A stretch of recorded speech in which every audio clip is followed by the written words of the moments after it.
take a look at this tree.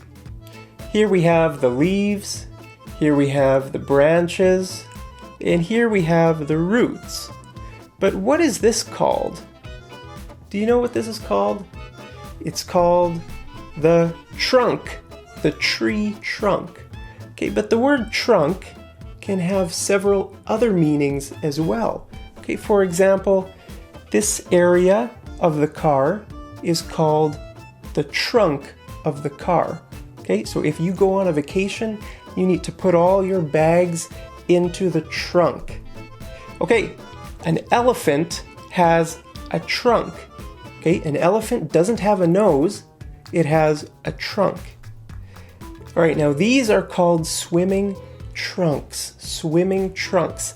Now when we use this word like this, then it always has an S. It's always plural. Okay, swimming trunks. Now these kind of swimming trunks are called Speedos. Speedos. Do you wear Speedos when you go swimming? Okay, the next meaning of trunk is the main part of a person's body, from their shoulders to their waist. Okay, that's called the trunk. But actually we don't use this word very much to talk about this. We use another word, torso. Torso, that's a better word. Okay, so if you want to describe this part of your body, you should use the word torso. That's a bit better than trunk.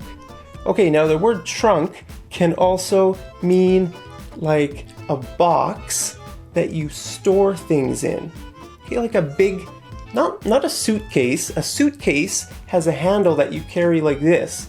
Okay, a trunk is like a big box that you might store things in. You might have a trunk underneath your bed or somewhere in your house where you store things. Okay, now there's another word for trunk, and that is chest.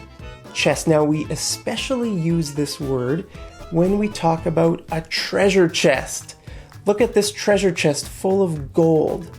Wow. Okay, so I want to know, if you found a treasure chest and you got rich, what would you do with your wealth?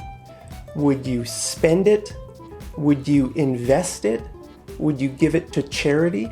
Okay, what would you do with it? Let me know in the comments right down there, and I'll see you over in the next episode of Mad English TV. Take care.